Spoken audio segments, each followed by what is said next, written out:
Thank you for joining us this morning. It's great to have you here. As you can see, I am stepping in. My name is James Barta. I'm with the Oregon Department of Human Services, Oregon Eligibility Partnership, the Community or Engagement Strategies Manager. So I want to welcome you all to the March edition of the Oregon Department of Human Services and Oregon Health Authority webinar for partners on preparing for the federal COVID-19 public health emergency to end. So just keep in mind, a recording of this presentation along with the PowerPoint and a written question and answers will be posted to the web following this event. So, and if you're new here, just keep in mind that, as am I, that we're going to spend the last 15 minutes or so of this webinar answering questions. So if you're going to submit questions, you can do so at any time, but please use the question and answer portion and do it in the Q&A box. If you'd like to ask a question verbally, you can ask to be unmuted in the Q&A box, but unfortunately, given the number of people, we may be will likely be unlikely to answer everyone's questions during today's webinar. So just remember that all the questions relevant to PHE, whether they're answered today or not, will be responded to in a Q&A document that will be posted to our PHE partner webpage. It may take some time because we'll have lots of questions, I suspect, during this session. So, as you can see, we have an NSL interpreter. You can see the pinned video up here. Thank you for joining us, Amber. And a live Spanish webinar, as you can see in the slide, will be held March 23rd, just coming up next week at 10 a.m., same time as the same material that's going to be presented here today.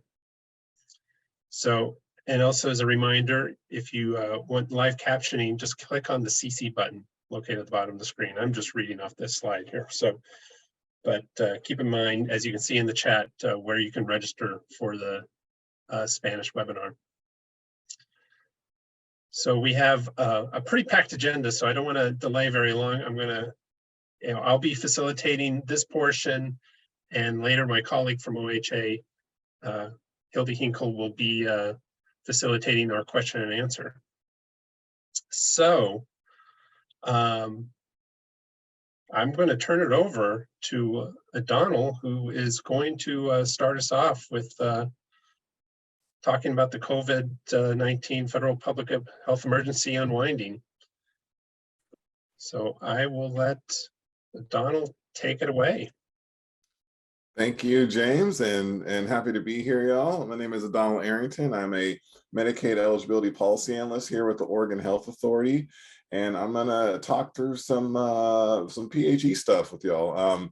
I don't know how many of these presentations I've personally done right now, but I know we've talked about this a lot, and really that's on purpose. We want to keep hitting the same messages over and over to make sure that people are understanding what's going on right now during the unwinding. So if you've heard some of this before, that's all right. It's somewhat on purpose, okay? So let's get rolling. So we want to talk about kind of how we got here first. Obviously, the Family First Coronavirus Response Act was passed way back in March of 2020. That did a few things for the Medicaid population. It allowed individuals to stay on OHP during the PHE, and even when they would otherwise have been ineligible, and also made it a lot easier for people to enroll. So fast forward to December, where they passed the Consolidated Appropriations Act, and the key thing to kind of point out about that is that it separated the end of the public health emergency with the Medicaid continuous enrollment requirement. So we aren't necessarily messaging that out to members. That's not something that they're really concerned with. They're more worried about their lives and what's going to happen with their benefits and dates that things are going to occur. But it's just important to point out that you may see public health emergency ending sometime in May, but really the Medicaid continuous eligibility requirements ended April 1st. And so that's why we are kicking off our renewal process at that time. And I really love to start off these conversations by talking about our goals and really focusing on the member and the people's lives that are going to be affected by all of these changes, and really focus on why we're all here. And it's really to make sure that we keep everyone who is eligible for benefits eligible. We want to make sure that those who are ineligible for organ health fund benefits, that they have a smooth transition to marketplace coverage, and that we give clear direction and coordinate that. Then we also want to make sure that all of our partners have information to be able to provide to individuals to help them through their journey as they might be transitioning off of organ health plan or maybe renewing organ health plan and have questions about their benefits going forward. So want to make sure that we have these 3 goals in sight with every step we're taking during this unwinding. And I really like to highlight that, because it's all this we're doing is really about the citizens of Oregon. And if we keep that in our sights, I think it makes this work a lot easier to do, especially on those days where it gets really tough. So a very high level timeline here. And as I talked about earlier, some important dates to take note of is that April, and I'm speaking really from a medical perspective here, that first medical renewal batch kicks off in April of 2023, and less than a month already. Pretty wild. Time flies. And then you'll notice we'll have that long stretch of time, and then the final medical renewal will kick off in January of 2024. So in between then, we're going to renew 11% of of the Medicaid population each month, with the hope of kind of spreading that workload out and making it easier for staff and individuals to respond in a timely manner. So some other high level dates here that we want to call out as well is on March 1st, the ending of the SNAP emergency allotment, so that we know how much of an impact that is likely to have with our communities. And we're continuing to get messaging out there about that and try and support our partners and individuals who might be experiencing that change.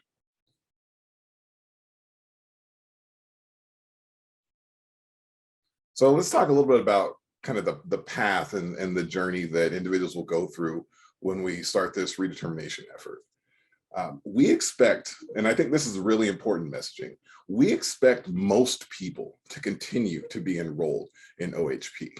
And whether that's through the standard OHP programs that we have, whether it's through the expanded adult program that we're implementing as part of the redetermination efforts, we really expect a lot of people to stay enrolled in OHP. Our projections show that as many as 300,000 people could no longer be eligible for OHP when they go through their redetermination. And for those individuals, there's going to be a transition over to the Oregon Health Insurance Marketplace. And also, people will have opportunities for employer-sponsored coverage as well. So let's talk a little bit about the renewal process and what that looks like from an operational perspective and from the member experience side. So there are a couple paths that individuals will take as we go through the renewal or redetermination process. We have our automated renewal process, which is kind of what it sounds, right? It's an automated process that the system uses information available and compares that to what we call interfaces or federal verification data systems. And we expect a lot of our renewals to go through this automated path. We'll get a little more breakdown in the following slides, but that's really the way we expect most of the medical population to be renewed. And there's also the active renewal, which does require a little more intervention, especially from staff when they receive them. So an active renewal, and again, we'll talk about this a little more in depth in later slides, but an active renewal requires the individual to either to respond with a, hey, there's no changes, or respond with, oh, there are changes, and tell us about those changes that they've had. And so when those active renewals come back and there has been changes, that's the part where staff have to actually manually review and take action to make sure the case goes through the redetermination process. So let's dig a little bit deeper into automated renewals. And I'm not going to read all this text on the slide. I'm going to try and talk through it a little bit.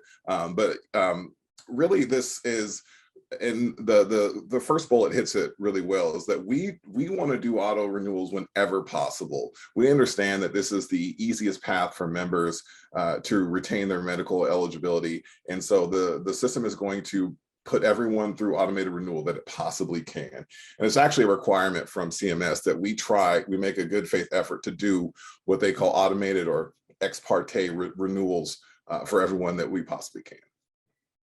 And there are 3 outcomes from an automated renewal. So someone can be approved right away, just automated renewal. We have enough information. The case is within the eligibility requirements and it is renewed. Those individuals would get a notice saying, hey, your benefits are renewed.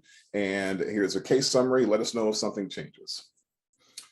If there is income reported on the case that would put the individuals ineligible for benefits, they would close when going through the automated renewal process. It would look at that income. It would say, oh, this income is too high for OHP programs, so we're going to send a 60-day closure notice. And we'll talk a little about timeframes and closure notice in later slides. And the third outcome from an automated renewal is we were able to verify some information, but we still need to verify other pieces of information. This is typically income, but it could be other pieces of information, but that is a possibility for an automated renewal, is that they are going through the automated renewal process, but we need just a little bit more info to be able to really approve the benefits. So just a little bit more about automated renewals, and I kind of talked about this already, but essentially if they're renewed, they'll get a packet. If they're renewed successfully through the automated renewal process with no RFI, they'll get a packet letting them know that, and a case summary, and reminding them to report any changes that they need to report. So active renewals, and I talked about this a little bit earlier, but this is really the path that requires the most response or interaction with the individual, right? So when they get an automated or active renewal packet, there's going to be a case summary, which is essentially a pre-populated application, and the individual will have an opportunity to review that. If nothing has changed, they just get to check a box, say nothing has changed.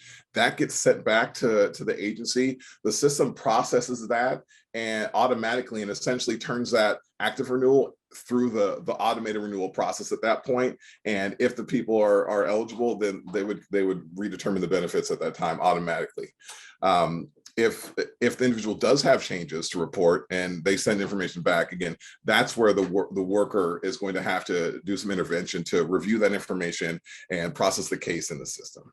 And so we don't expect a majority of our cases to go through active renewal process. We really are going to rely on that automated renewal process, but this is something to be aware of. And we're speaking with members in the community. If they get that active renewal, it's really important that they respond to that, because we need that information to be able to keep their benefits going if they're eligible.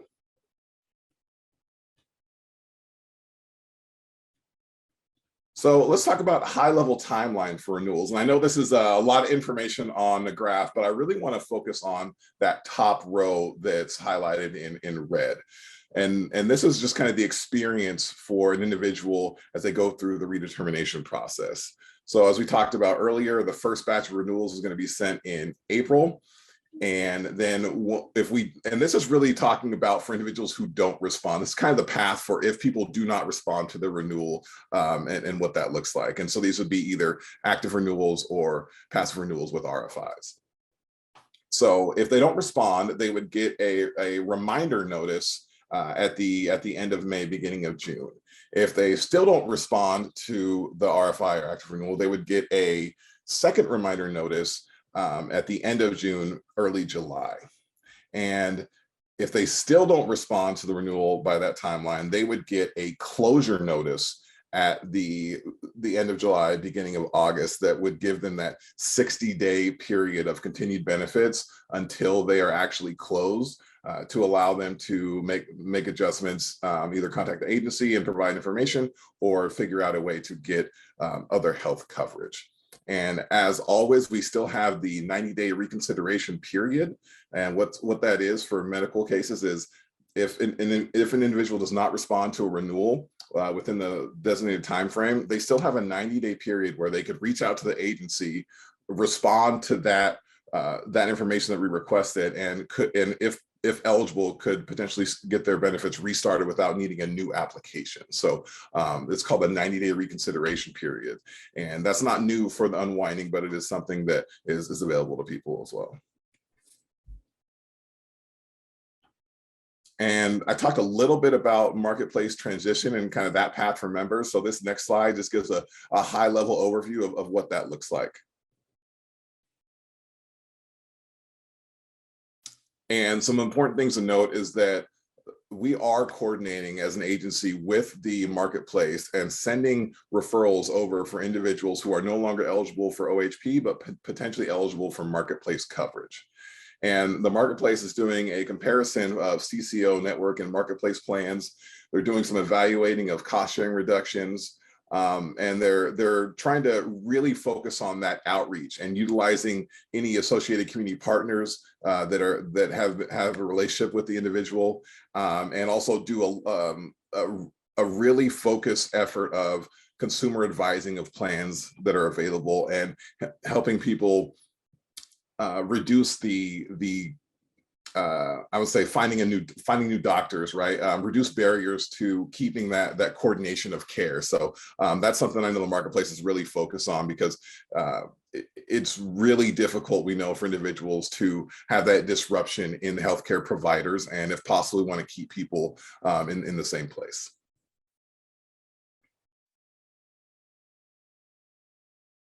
All right, I think that's it for me. I'm gonna kick it back over to James.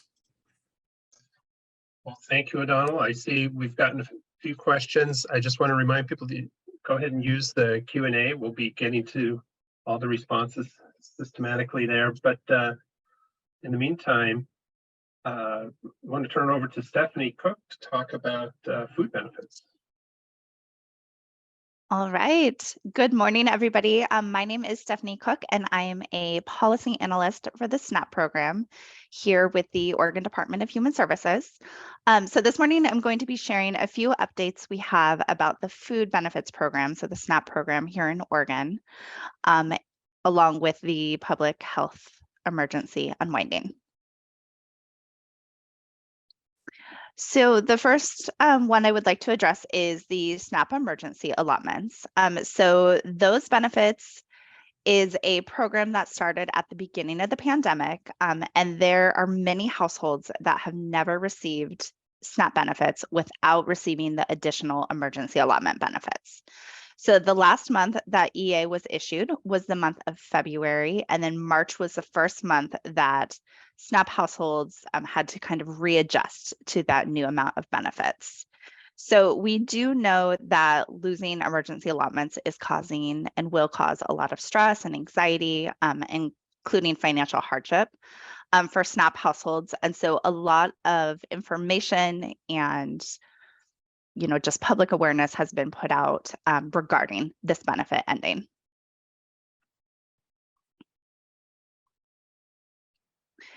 In addition to emergency allotments, Oregon is also issuing summer PEBT for children. So summer PEBT and pandemic EBT have been issued periodically over the span of the public health emergency. And what it is it's a food benefit for children who may have been had reduced access to food or reduced access to quality food due to the COVID-19 public health emergency. So these are temporary programs that are provided, and these will also end when the public health emergency ends. So Oregon is still able to issue retroactive pandemic EBT benefits for summer 2022, and those benefits are going to be issued in April and May of this year. So 2023.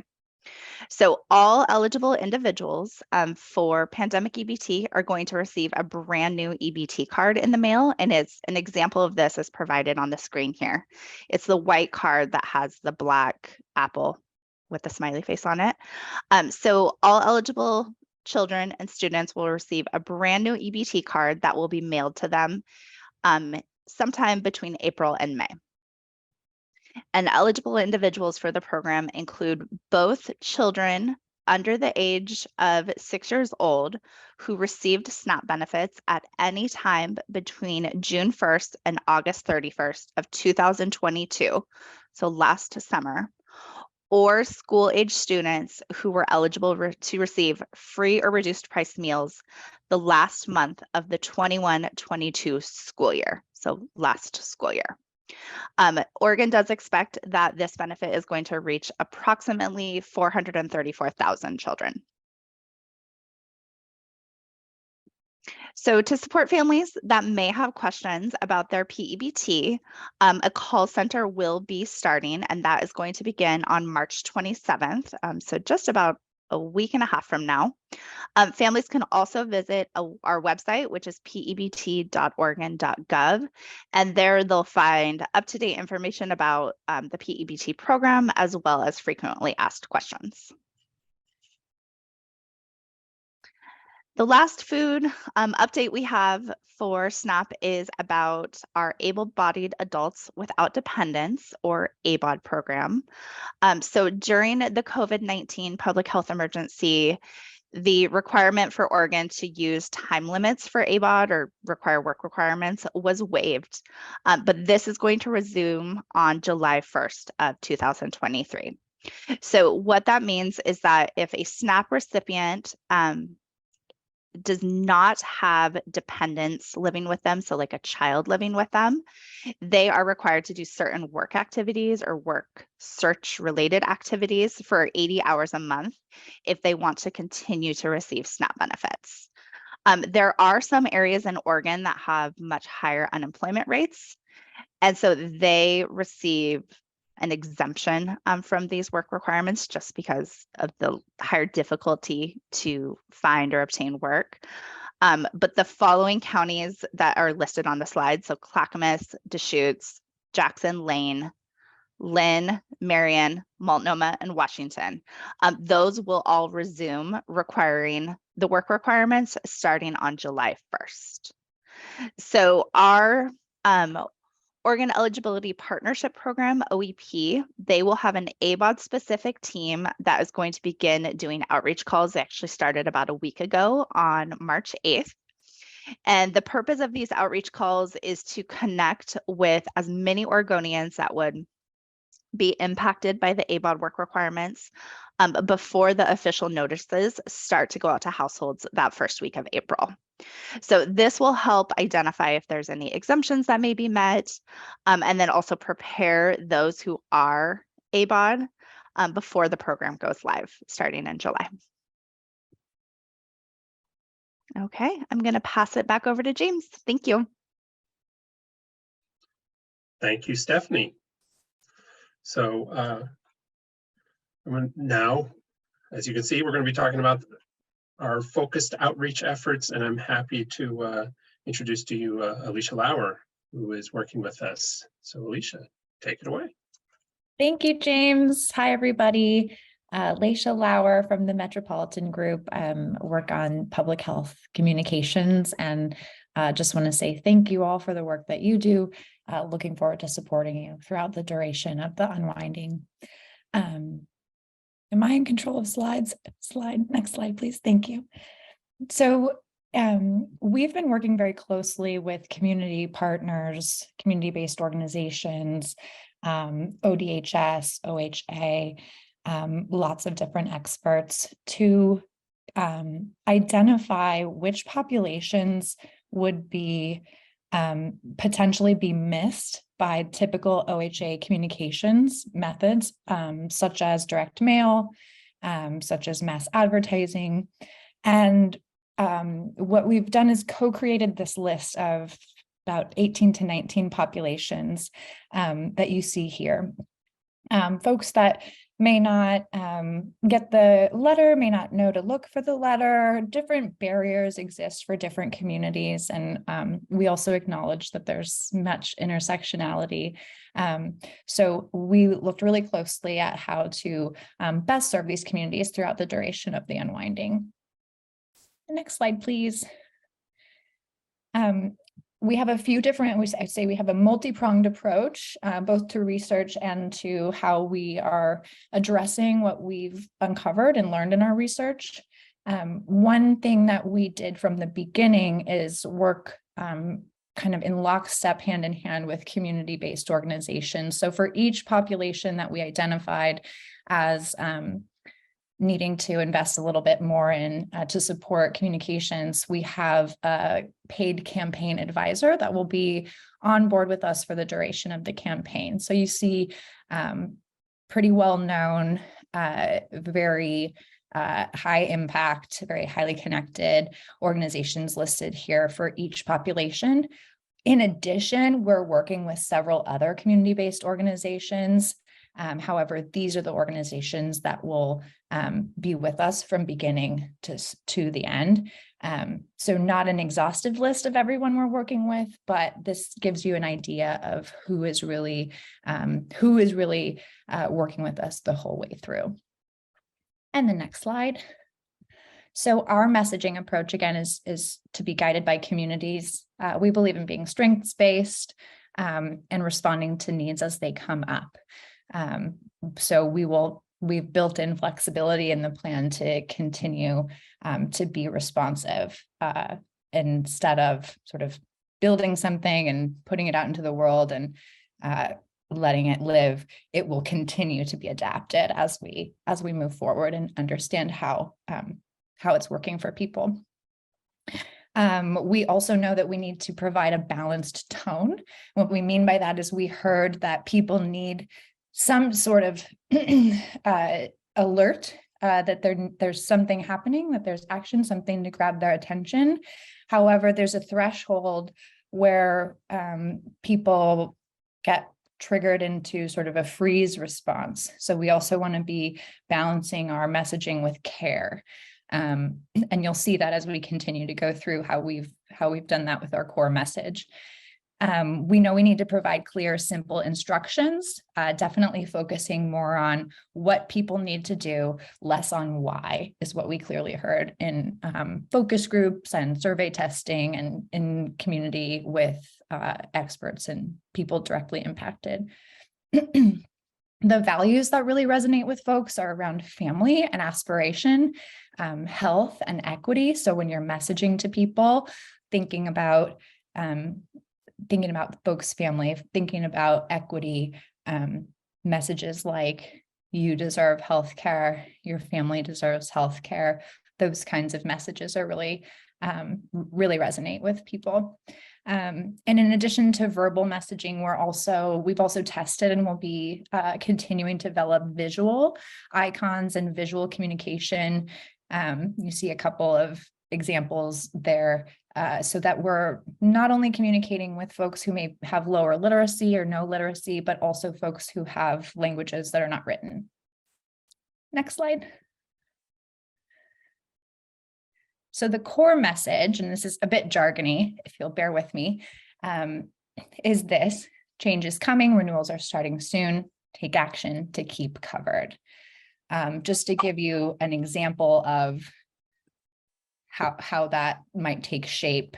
It would not, for example, the messaging would not, for example, be, you don't want to lose your benefits.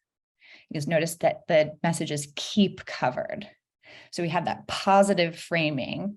So as I said, balancing that sort of alert and action with care. And that's how we've crafted this core message. So change is coming, renewals are starting, take action to keep covered, balances. So it's not sort of scaring people too much to the point where they feel like they're hopeless no matter what they do, and they're less likely to take action. Update your address, watch your mail, free help is available. And Next slide. How the message will come through is in these different core materials. So the message will not always have those exact words verbatim. However, that core message will be present in everything, every talking point and every piece of copy will flow out of that core message. So the poster will create a flyer, table tent, fact sheet, FAQ, social media graphics, web banners. Our intention is to craft templates that other community organizations will be able to download, add your own branding to, and use for your populations, for the people that you serve, rather. Additionally, there will be, how to find a partner business cards that you can hand out. There will be videos and brochures walking through what people can expect, helping folks understand their notice. And we're also putting together specific FAQs, specific content for each of the populations so that we're addressing questions that will be pertinent to specific, unique characteristics. Next slide. We're going to be equipping the network of messengers. So not only communicating directly with people who are impacted by this change, but making sure that we're working with people already in community and getting folks what they need to be able to serve people who are impacted by the changes to OHP. So we'll have toolkit coming next month. We'll have a microsite, so a web page where you'll be able to go and download those like social media post templates I mentioned and other materials to pass along to folks. Those will be available to you. And then throughout the campaign, we will have a technical assistance bank, what we're calling a technical assistance bank for CBOs, FQHCs, et cetera, so that as we're listening to how things are going in the community, and as we're hearing and seeing data from OHA about, who still needs to renew, we can then be responsive to that and invest resources in those specific solutions. And there is a Keep Covered newsletter. If you're not signed up yet, I will get you the link. And that's where you can find all the updates about when those things will be available. Okay, next slide. We're going to say it multiple times, multiple ways, meeting people where they are. And so we'll also be utilizing higher visibility tactics such as billboards, and also employing like paid advertising on social media, and also in like culturally specific newspapers, radio stations, and that type of thing. So we're still developing the paid media campaign. More details to come on that probably in the Keep Covered newsletter. Next slide. Finally, our fourth strategy is really to keep tracking progress, keep adapting as needed. We've been working with community from the beginning. We'll continue to work with community through the end of this. And there's an email address there if you have feedback that you want to get to us. I know they have the feedback app, so there's a few different ways to provide feedback, and we look forward to continuing to work together. And I think next steps. So April, we'll have those core materials start to get ready for you. The microsite will launch soon. Again, the Keep Covered newsletter is the best place to look for those updates. And then the July through January timeline is sort of our chance to be listening. If you have, requests for additional materials that you need, that's what the technical assistance or the TA bank is for. And we'll be able to do that through there. Thank you all.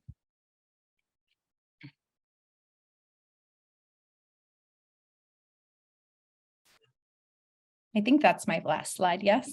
Yes, Okay. it is indeed. Thank you so much, Alicia.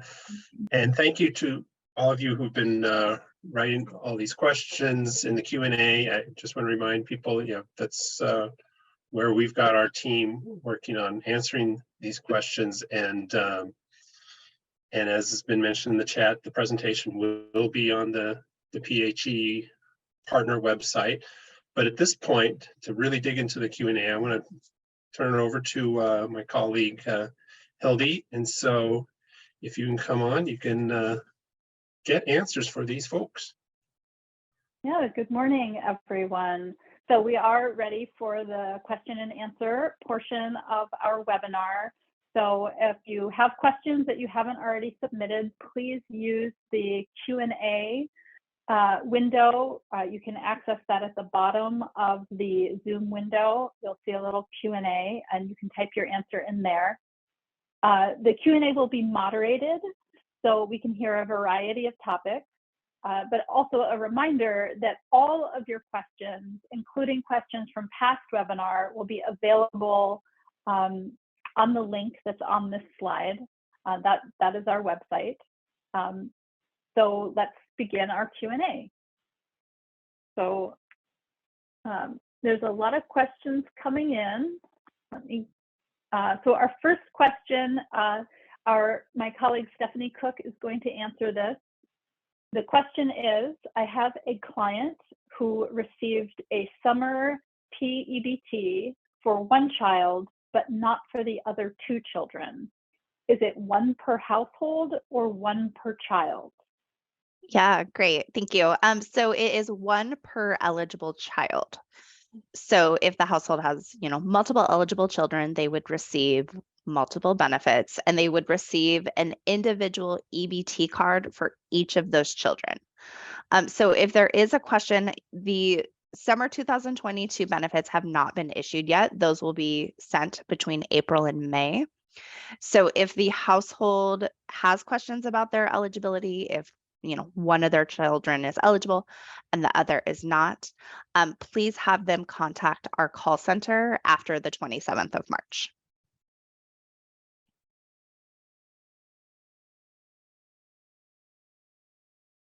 Okay, thank you, Stephanie. I do have another question for you. Do families have to meet both criteria for the summer PEBT or just one or the other, such as under 6 and receiving SNAP in 2022 and or school-aged children on free or reduced lunch in 2022? Yeah, thank you. So it's one or the other. So they could either be under 6 years old receiving SNAP last summer, or they could be eligible school-aged child who received free or reduced price meals at school the last month of last school year. So one or the other. Okay. Great, thank you. So we also have a couple questions, and my colleague Jewel Kallstrom provided some answers, but her sound is not going to work. It's not working right now. So I am going to read both the question and her answer. So thank you, Jewel, for providing those. Oh, hey, Hildy, I got Yes? you on. I got you on these responses. No worries. Just Okay. read the question and I'll talk through it. Fantastic. Thank you. Thanks, Adonal. Okay, so Adonal's going to be answering these, and I have quite a few for you, Adonal.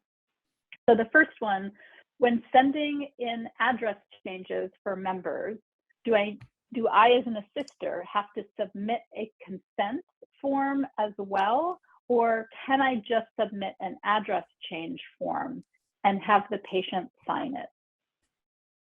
So what we would say is if the CP is facilitating the process of a member submitting information, either through the applicant portal or providing on the address change form, a consent would not be required. If the CP is attempting to submit information on behalf of the member, but they're not already associated with that member, then yes, they would need a consent form. So the easy answer is if they're already associated with that individual, no. If they are not associated with the individual, they would need the consent form at that time. Thanks, Adonal. And our next question, does the 90-day reconsideration period apply to people who were denied due to being over income, or will they need a new application? So the 90-day reconsideration period applies to individuals who did not respond to requests for information or active renewal. So that is the scenario where the 90-day consideration is relevant.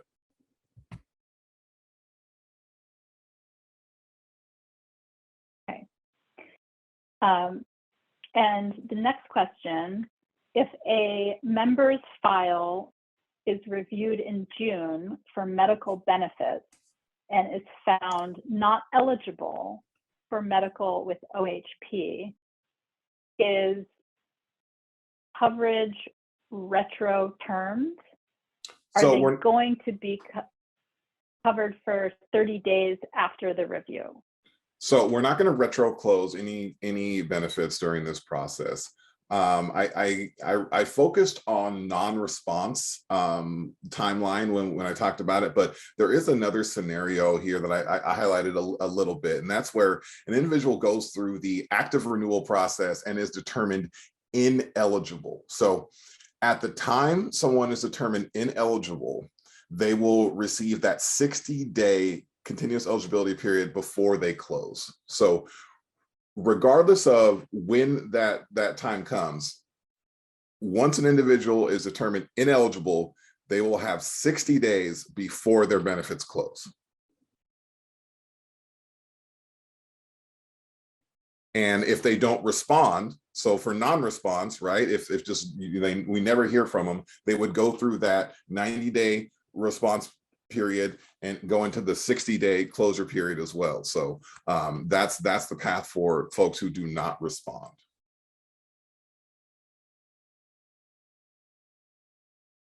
Thanks, O'Donnell. And you are still up. People have a lot of questions for you.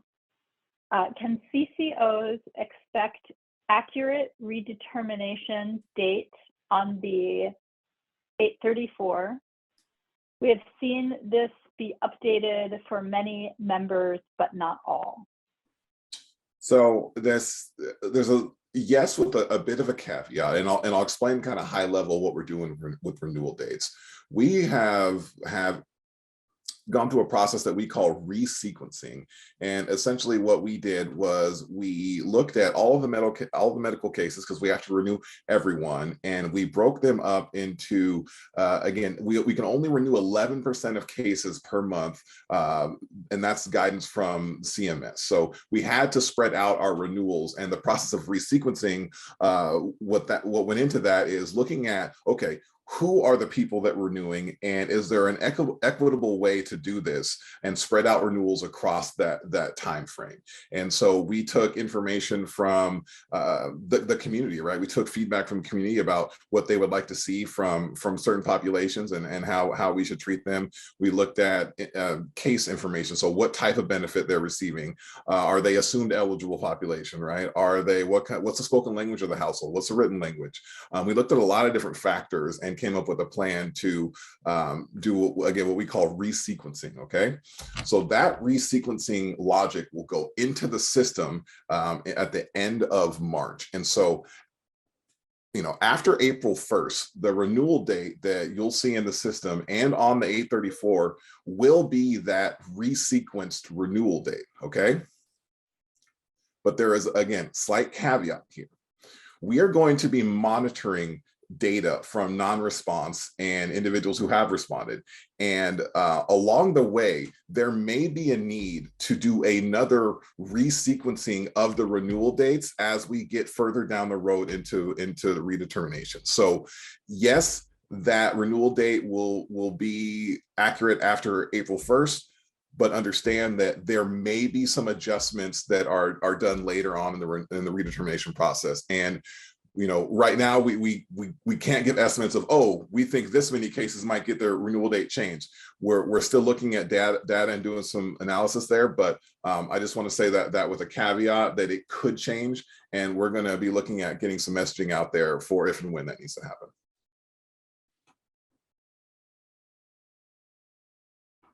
Thanks, Donald. A couple more for you here.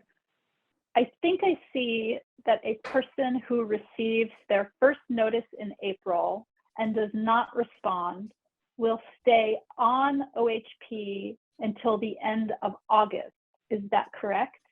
And Can- this applies to any date member will remain on OHP for 90 days of notices and 60 days of grace period.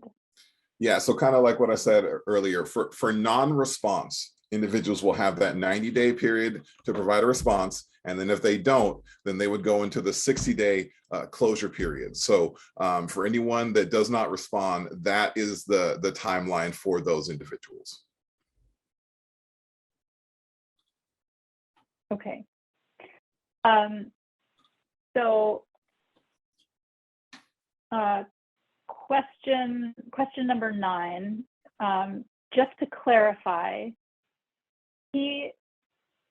EBT for children that received free or reduced lunch in school will be getting the card in April 2023.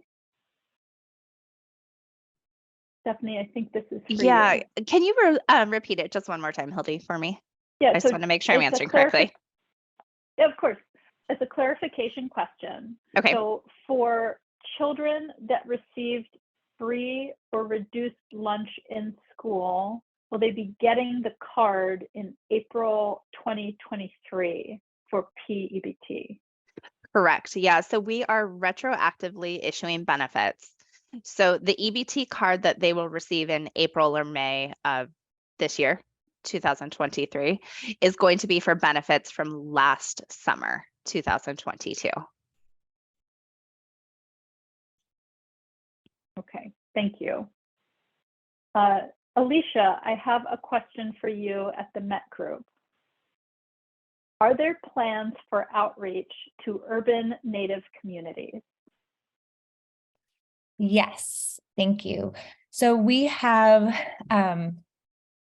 Indigenous and Native Americans as a priority population, and we have Portland Area Indian Health Board working with us as our paid campaign advisor. We also will be utilizing, other community-based organizations that have established networks that include urban Indigenous communities. So while we're focused on sort of Indigenous communities statewide and in rural as well, we're also being very mindful to outreach to urban Indigenous communities.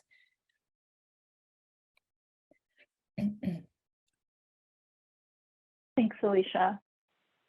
Adonal, I have another question for you. It's a clarification question. Please clarify the disenrollment timelines. September 30th for non-response.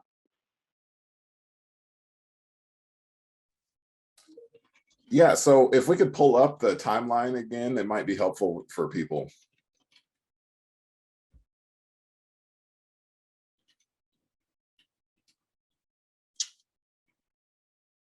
Thanks. All right, so yeah, so again, let's focus on this top row here. For renewals initiated in April, if an individual does not respond, okay, yeah, we're looking at actually, end of September for that first closure batch. Yep.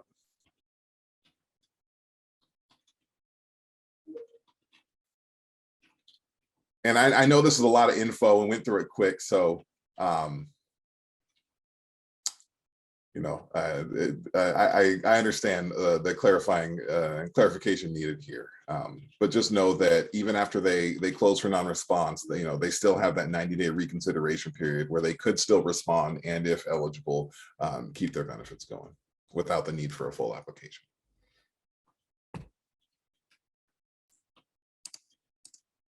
Thank you, Adonal. I have a question that I can respond to. It is about getting a copy of this PowerPoint. So yes, the presentation, a recording of this meeting, and the written question and answer will be posted to our partner website at oregon.gov/COVID-PHE-partners. And we can also provide that link to you in the chat and in a follow-up email. The deck and the recording will be posted within a few days, with the written question and answer to follow later. And Stephanie, another question about PEBT. So for PEBT, what if students are at a school that is providing universal free meals, so weren't officially signed up? Yes, that's a wonderful question. Those children are eligible. So that would be the students who attend what's called a community eligible provision school. That's like the official title of that type of school. And what that means is that all students that attend the school receive free meals because the majority of those students are eligible for free or reduced meals through some other version, like the SNAP program, for instance, or they meet the guidelines. So because the majority of the students are eligible for free meals, all the students get free meals, and then in turn, all of those students are eligible for PEBT. So they do not need to officially, apply through an application with their school for free meals. They will automatically receive the PEBT card in the mail in April or May. Thanks, Stephanie. We have a question for Alicia and Stacy. So how will this effort connect with people who are in supported group homes, nursing homes, long-term care, and homeless who were paid where paid and printed advertising is ineffective? I'll start maybe and then let Stacy take us home.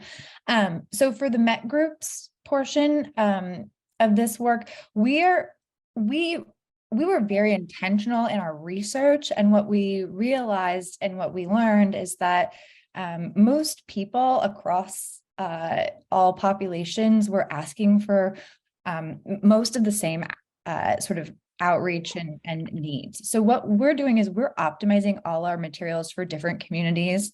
And somebody else, yeah, so you're right.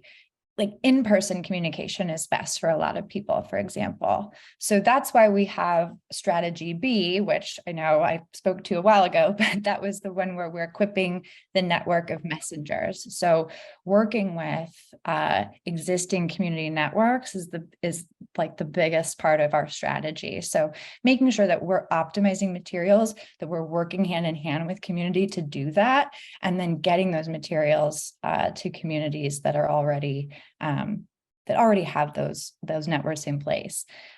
We have, strategy C, which is how we might have radio, we might have more audio-based tactics. There will be multiple things to also encourage word of mouth in communities so that people in communities can support each other, as we know that they do. And then our strategy D is also, what else can we do? What isn't working? What is working? Where should we adapt and pivot?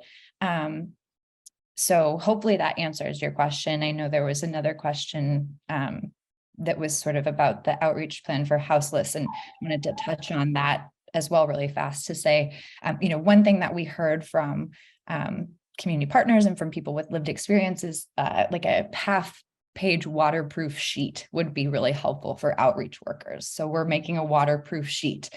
So we do have a couple of specific things built into the plan to be responsive to unique audiences. That's just an example. Hopefully that helps. Thank you. And we are about at time. Stacy, did you have a couple quick things to add? Yep.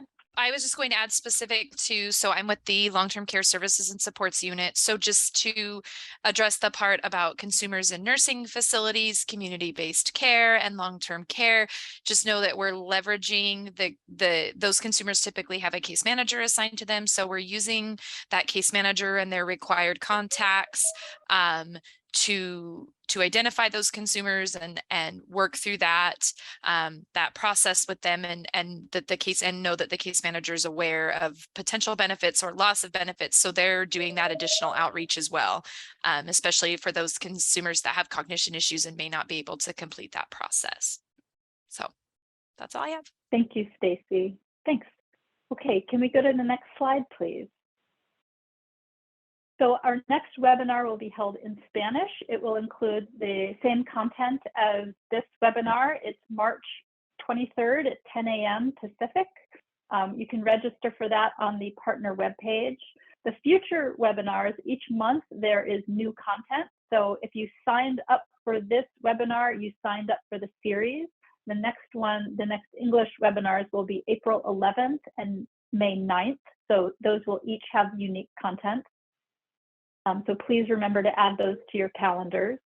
We also recently launched a new partner newsletter called Keep Covered to help keep partners informed about the changes coming up for people with the Oregon Health Plan and other benefits, including services and supports for older adults and people with disabilities, as well as food benefits.